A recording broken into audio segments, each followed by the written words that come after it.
Okay, so this time our topic is about competency-based HR system for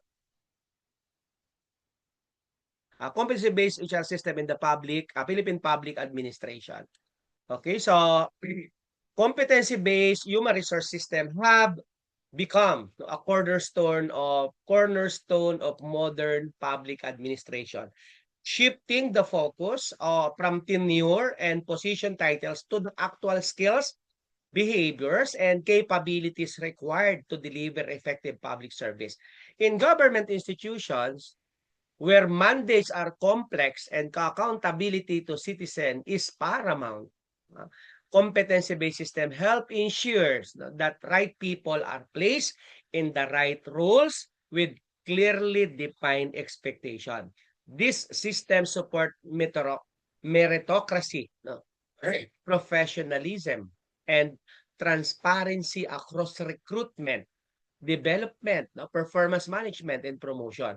In the Philippine public sector, competency-based HR management align closely with Civil Service Commission reforms that emphasize performance, integrity, and service excellence. Through defining core, functional, and leadership competencies, agency can standardize HR decisions and reduce subjectivity. When properly implemented, competency-based HR system strengthen workforce capability.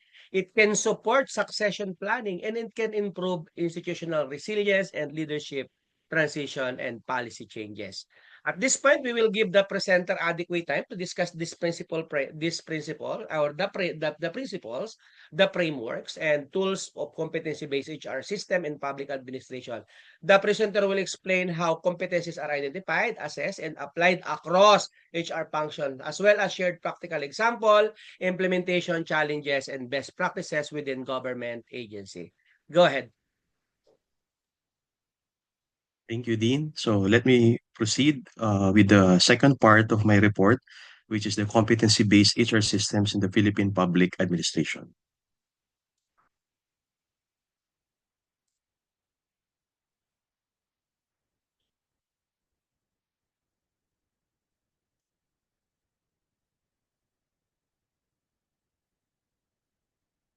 So before I fully begin with the competency-based HR systems, let me cite the existing Philippine framework at least.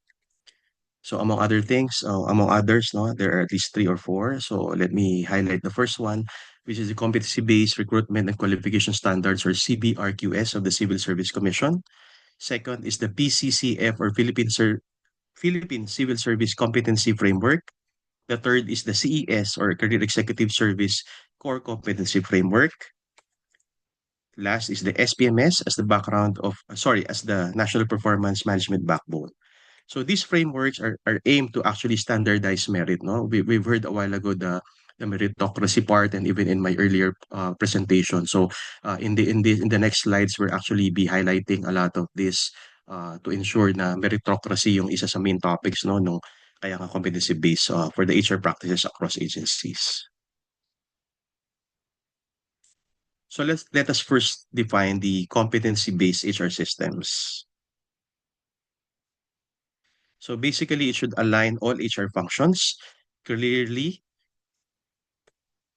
First one is the knowledge, second is skills, third is the behaviors, and fourth is the attitudes. So basically, these competencies are directly linked to organizational strategy and the public service outcome. So in terms of internal or organic, no, sa OD nila is lahat yan are actually non-negotiables or must. So and in each competency, syempre there are a lot of sub-competencies, but basically this is the snapshot of the HR system that is actually ideal and optimal to ensure that it's competency based literally. So after defining, let's now go to the rationale of such. So first and foremost, it promotes meritocracy and transparency. So again, the keyword is meritocracy.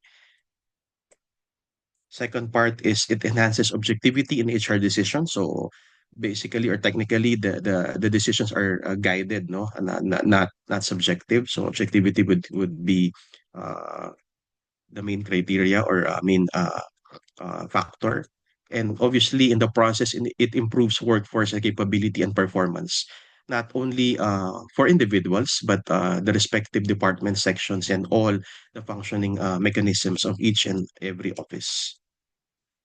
Fourth is by and large, it supports mobility and career development. So obviously, we're discussing a lot about career development or career pathing. So it's part of the ecosystem or continuum. And then eventually or ultimately, it aligns with individual performance and as well as with the institutional goals, of course, because basically each contributor contributes literally and figuratively to the institutional goal of each office.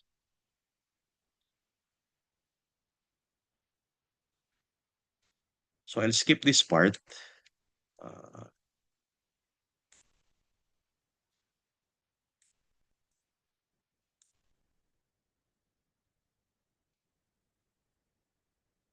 I'll directly proceed to the components. No, we've defined and we've looked at the rationale. So let us now look at the components of what is a competency-based HR system.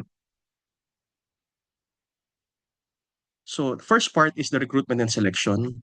So here you have the usual basically in private sector this is talent acquisition, talent retention, well, recruitment muna, no? So competency-based job descriptions, behavioral interviews, and other tools aligned with the role requirements. So basically, this is where you apply or you do the the initial look, no, on your candidates, especially if you're talking about the entry pa lang, no? This is the entry point or the first part. And then we have the performance management wherein you have to have the performance indicators linked to competencies. You have to have the behavioral anchors and rating scales, results plus behavior evaluation. So earlier, Dean mentioned like in private sector, no, it's commonly used yung KRAs and KPIs, no? But right now, nandyan din yung rocks and scorecards, no? The EOS system. But basically, you always combine the quanti and the quali. So essentially, that's the concept of performance management. And then next is the L&D, no? We always hear this, but what's L&D really? So this is where you try to analyze yung competency gaps to be able to address it, no? So sometimes they call it uh, kumbaga in the old days, basically lahat yan, they refer to it as parang training needs analysis. But right now, there are play of words. So basically, you try to analyze the competency gaps and then you come up with the IDPs or individual development plans. This is very common both in private sector, and then the targeted training and leadership programs anchored or premised from those gaps analysis.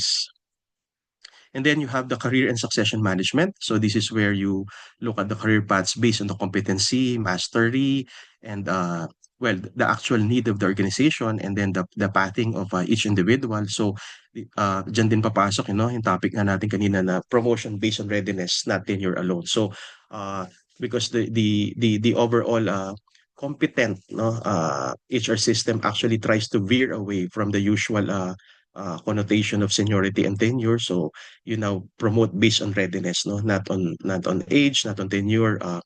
It's anchored on capability and the ability, not anymore sa seniority level lang.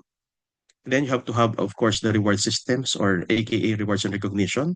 Incentives should be aligned with the performance and capability. And in here, it's not purely on the remuneration. You also have to recognize leadership and innovative behaviors, so to speak. So basically, these five, no, are the components of the competency-based HR system. So let me proceed with the next.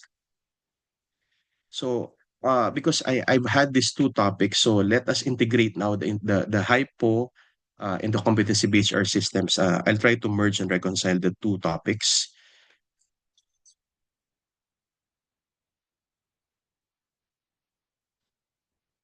So for strategic alignment, hypo identification uses competency data.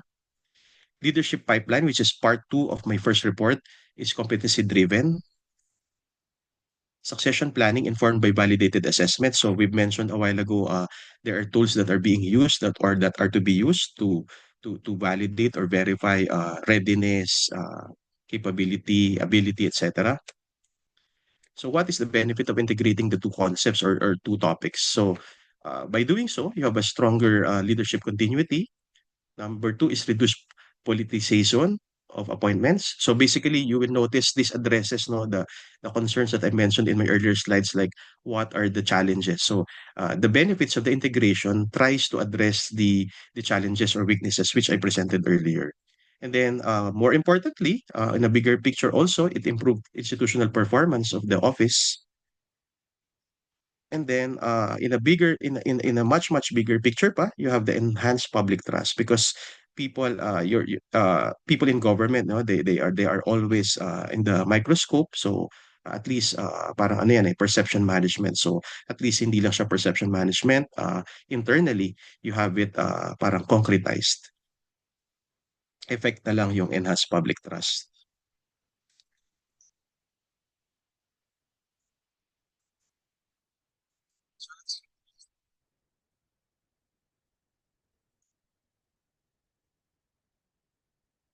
All right. So, second to the last part of my report is ano implication nito sa ating public sector reforms? So, one, for government institutions, among other things, you have a more professionalized and future-ready civil service. You have stronger governance and accountability. You have improved service delivery and citizen satisfaction. So the last part always you will notice pertains to the actual service delivery and yung citizen satisfaction, whether perceived or actual. So because it's very important because yung syempre nandyan yung actual outcomes mo, yung perception sa'yo and all the other related metrics. Now, for HR leaders and policymakers, this very much aligns also to my earlier slide. So there's now the shift from transactional HR to strategic HR leadership. And then the HR now invests on, well, in some, no, in analytics, but at the same time, research capability, the portion of which I skipped earlier, but I've submitted that for, ano naman, for documentation also because dun sa competency basis, meron din tayong focus on research. So, and then the last part is the continuous capability. So, you continue to build HR professionals and the core competencies also of HR to become competency-based HR nga. So it's not the system per se, it's the HR department or the HRMO for that matter, which actually creates or transitions into this HR-based, HR competency-based system. So as a last part for my conclusion, just to wrap up,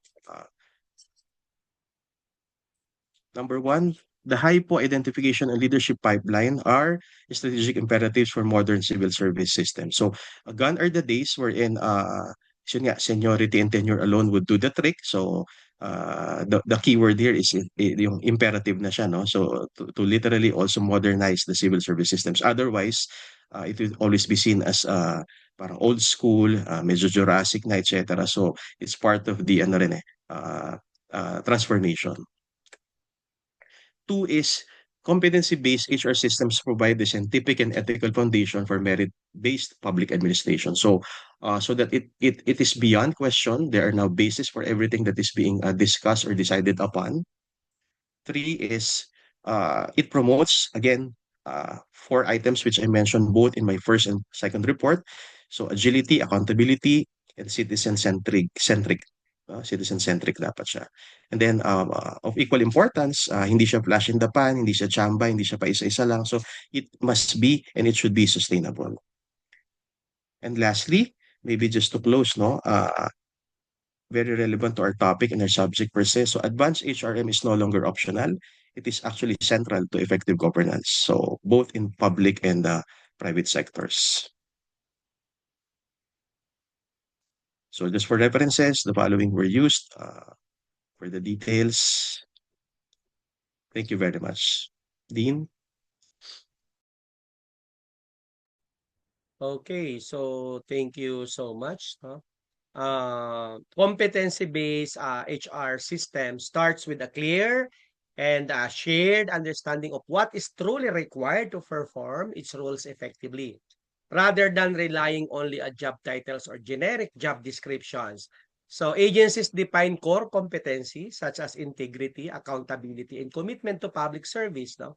Functional competencies that reflect technical expertise and leadership competencies that support decision making and people management. Let's say, for example, no, a division chief is not only expected to process documents efficiently, but must also demonstrate policy analysis skills, the ability to guide teams under pressure, and sound judgment in balancing rules with service delivery realities. No? This clarity helps our employees understand expectation and provides a solid foundation for fair HR decision. In recruitment and selection, competency-based systems significantly improve objectivity and credibility. No? Instead of focusing mainly on educational attainment of your or years of service, the agencies assess whether applicants can actually perform the job. No? For instance, no, a candidate for a planning or supervisory role may be asked to analyze a short policy scenario, can draft a brief action plan, or explain how they would manage a team conflict.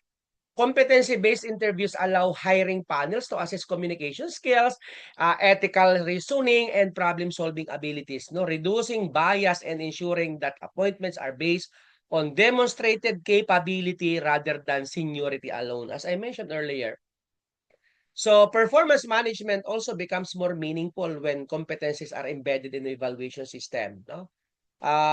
In our country, competencies can be aligned with IPCR and OPCR so that performance reviews go beyond counting outputs. No, for example, an employee may meet all output targets but still receive developmental feedback if they struggle with collaboration, initiative, and critical responsiveness. Ano po? This approach helps supervisor coach employees more effectively. No, linking performance result with how work is accomplished, not just what is delivered. Learning and development planning is another major strength of competency-based HR system. When competency gaps are identified through performance reviews or assessment, training becomes targeted and purposeful rather than generic. Let's say, for example, if several supervisors demonstrate strong technical skills but weak conflict management or coaching abilities, so the agency can organize focused leadership workshop, per mentoring or on-the-job coaching, and this ensure that training budgets are used wisely and the learning intervention directly support organizational needs. So competency-based HR system strengthen governance by promoting consistency, fairness, and long-term capability building. So through focusing on what employees can do and how they perform the roles, the public institutions develop a workforce that is not only compliant but also adaptable and service-oriented po dapat, no? When integrated with succession planning and performance management, competency-based system help government agencies sustain quality service, delivery, prepare future leaders, and respond more effectively to evolving demands of public administration. Okay? May tanong ba? Wala naman. Okay, so thank you so much, presenter, and congratulations.